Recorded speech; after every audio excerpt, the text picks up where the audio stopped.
we notice the care of Luke for detail and history and precision.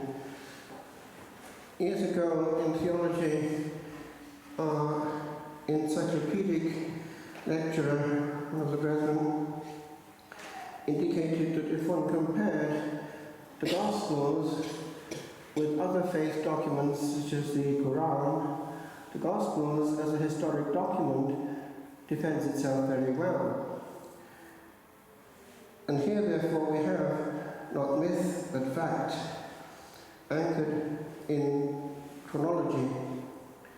The incarnation therefore was the encounter between time and eternity, and it happened on this coming night. There is much grace in the air in the hours of darkness on Christmas night. I've heard it from the farming community that there is a stillness which actually the animals themselves pick up.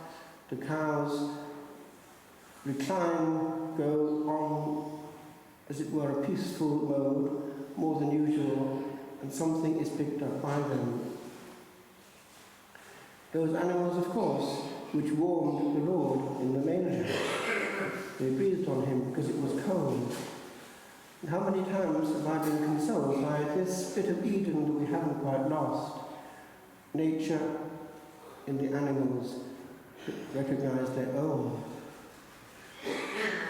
Actually, this week I was celebrating quietly, and I was told that the little dog that was present, because it was in an intimate situation, when it came to the consecration, turned round and went in this mode. Coincidence?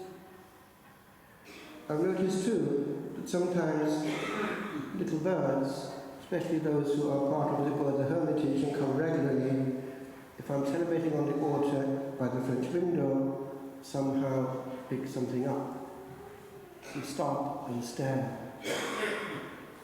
What is happening?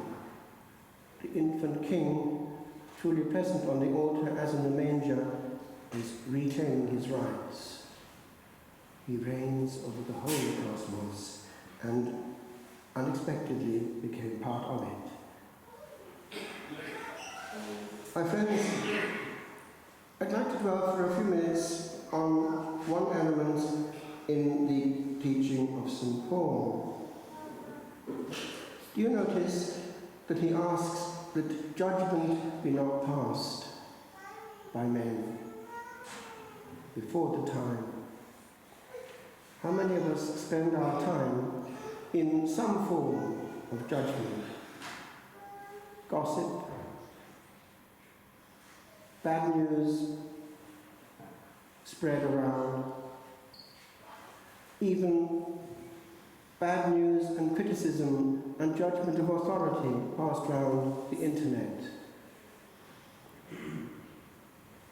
In one passage of the Purgatory manuscript, there is a warning about how much we see things for what they are on the other side, and in particular with regard to one point, the failure to recognize how precious one day is.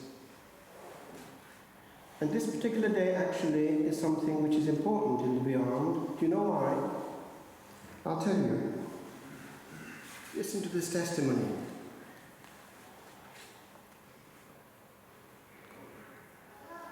First of all, there are one or two things about this one or that one who may or may not have made it. So-and-so's sister-in-law is in purgatory and is in great suffering there. Reverend Father can help her by offering the holy sacrifice of the Mass for her. The old sinner, le vieux pécheur, was saved through God's mercy, like so many others. But she goes on, he's in the great purgatory, the Grand Purgatoire. That's close to the other place, and they share certain elements. And those who end up there at the last second somehow, by oftentimes the application of something that the likes of us might do, just make it. They shouldn't really be there. They should be further down. So remember that also one day of offered pain can save souls. Never let your pain go by unclaimed. Never spend a day not in a state of grace, for without being in that state there is no merit. And then a specific question comes. Does All Souls' Day and its octave bring joy and a large number of deliveries to purgatory? On All Souls' Day, many souls leave the place of expiation for heaven, and by a great grace of God, on that day alone, notice, on that day alone, all the suffering souls, without exception, have a share in the public prayers of Holy Church, even those which are in the greater purgatory. Nevertheless, even those which are in the greater purgatory, the relief that each soul obtains is proportional to its merit. Some receive more, others less, but everyone does have a clear perception of this exceptional grace.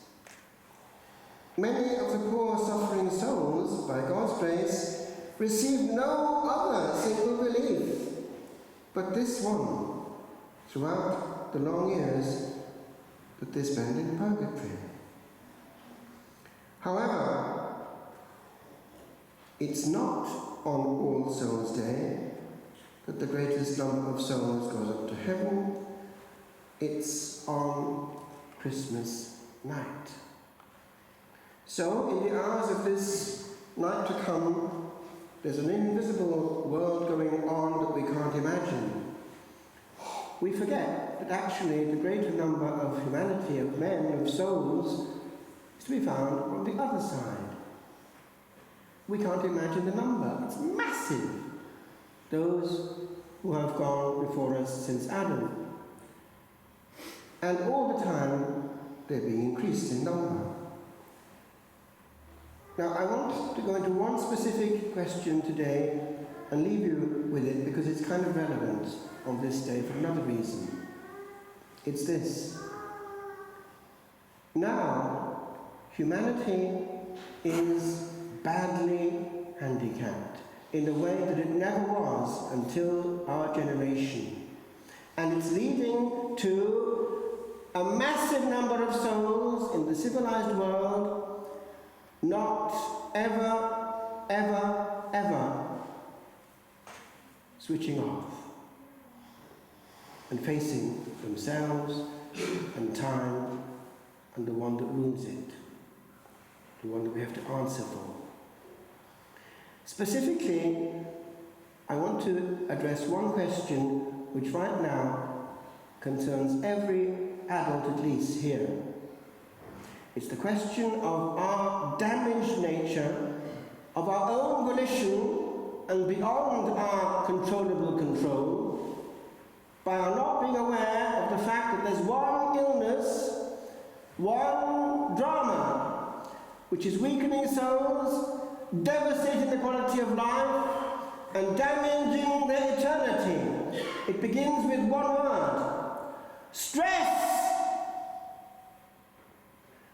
Every family right now at Christmas, at least in this part of the world, is heavily stressed.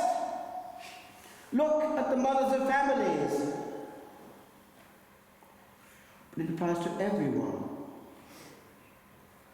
We do not realize the damage that stress does to the human soul, the human psyche, and actually potentially even the human body, by weakening our immune system through a tense mode sustained throughout the day and even the night.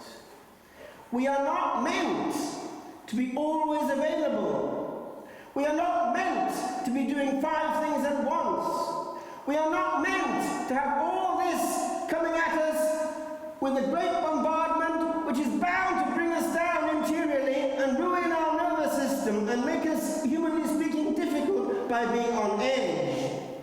We can't handle it, and we were not meant to. In the specifically monastic life, there was very little with regard to preparation of the material. Perpetual silence didn't allow it. Therefore, the energy was free to go to the sense of the feast, to feel what was in the air, the beauty of the readings and the chants, a certain noble simplicity. We have no need of a lot to have enough. The optimum is not the maximum, and quite often a simple life, a simple feast is far more enjoyable because we can rest in it. Think of these things, my friends. It's not expense that matters. It's not actually even the number of cards per cent. It's all stress. We can reduce and simplify and make meaningful what we do. There is a meaning, for instance, in linking up with old school and college friends at Christmas and New Year. That's meaningful annual contact. 100 or 200 cards with just a signature, it's questionable. We need quality relationships in our time on earth. And when we simplify, we have more time for the quality relationship with the one that matters. Because what's the fruit of all this? We can't settle down. We can't physically or mentally switch off. I mean, physically turning things off. And we can't enjoy the grace that's in the air, here and now, in the simplicity of emptiness, which actually is far more powerful than noise. Why? In it, we hear what we can't hear for the rest of our lives. So the choice is yours, my friends, at the end of this year, the beginning of a new year. Which way is this new time going to go? This one day, this one holy night. Keep things simple. Reduce, and rest upon the simplicity of the moment the Lord gives you as He gives it. And look upon Him and have time for simple joys. It matters far more, not only to a child, but also to ourselves, if we can enjoy unforced, unartificialized, unpumped fun, the story told, the joke, the little game. It's simple and inexpensive, but that's the way the infant king would like to be celebrated in the family. If that's there and He's in the midst, there will be joy and not stress.